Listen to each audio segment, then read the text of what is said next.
Mesdames, Messieurs, bonsoir. En ce lundi 13 novembre, j'ai le privilège et l'honneur, durant ces prochaines minutes, de vous présenter l'implication du consommateur dans le processus de décision d'achat. Ne perdons pas de temps et commençons à poser les bases. Nous pouvons voir ici les 5 étapes du processus de décision de l'acheteur.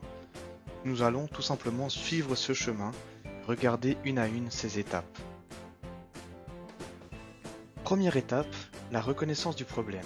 Ici, cela signifie plutôt la révélation du problème ou du besoin. Ce besoin peut se manifester en réponse à des stimuli. Ces derniers sont divisés en deux types, interne et externe. Un stimuli interne se produit lorsque nous avons un besoin fondamental, comme manger et boire, qui crée un mobile d'achat. Le stimuli externe, lui, peut provenir d'une publicité ou tout simplement d'une conversation que vous avez eue dans le cadre de la famille, des amis ou tout simplement de l'entreprise. Une fois le problème reconnu, alors l'acheteur va débuter une investigation pour l'achat d'un produit qui résoudra le problème rencontré.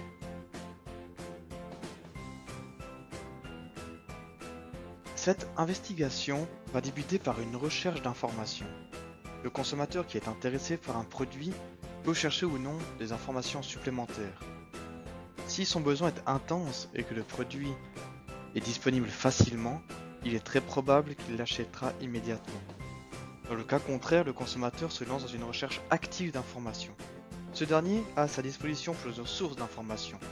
Commençons par les sources personnelles, la famille, les amis ou encore les collègues de travail. Ensuite, nous avons les sources commerciales, telles que la publicité, Internet ou encore les vendeurs dans les magasins. Ensuite, les sources publiques, tout ce qui est relatif aux journaux ou les sites de consommateurs.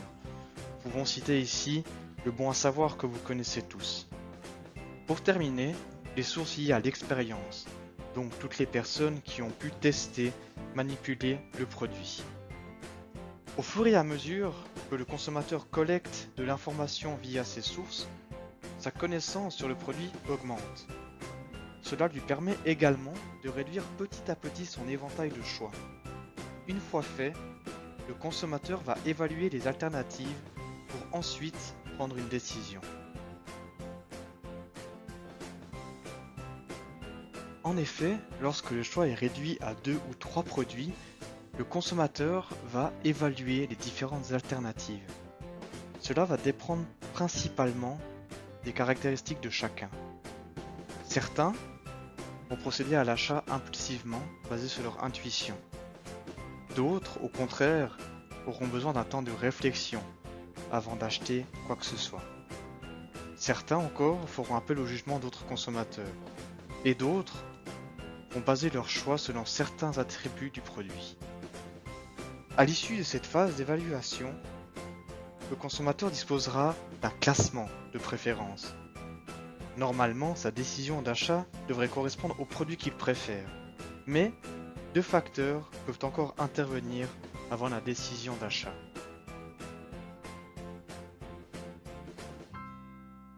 Le premier facteur est lié à l'attitude d'autrui, c'est-à-dire que par exemple votre entourage va vous conseiller un achat plutôt qu'un autre. Ensuite, le deuxième facteur est lui plutôt lié à un imprévu. Par exemple, vous allez vous trouver dans une situation qui ne vous permet plus de vous procurer un produit précédemment choisi et donc qui va éliminer le produit de la liste de préférence.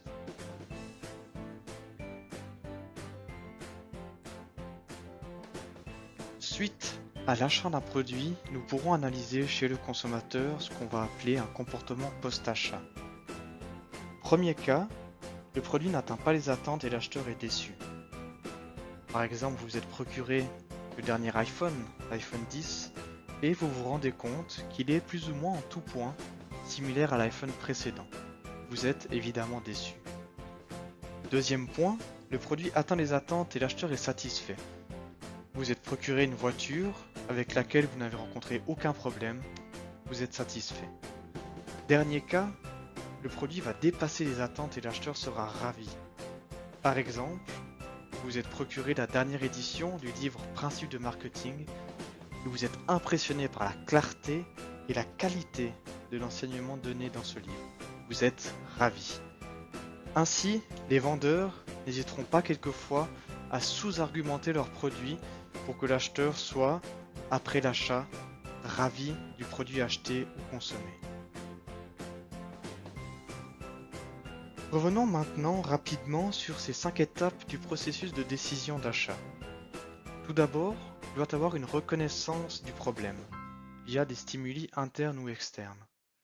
Ensuite, il y aura une recherche d'informations de la part du consommateur via les sources que nous avons vues précédemment. Ensuite, lorsque le choix est réduit à 1, 2 ou 3 produits, il y aura une évaluation des alternatives qui dépendra de la personnalité de chacun.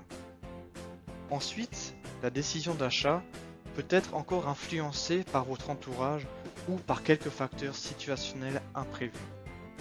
Et ensuite, finalement, le comportement post-achat qui montrera si les attentes de l'acheteur auront été atteintes ou pas. Un immense merci pour votre attention et je reste bien sûr à votre disposition pour des remarques ou des questions par rapport à ma présentation. Merci encore et une toute belle soirée. This is the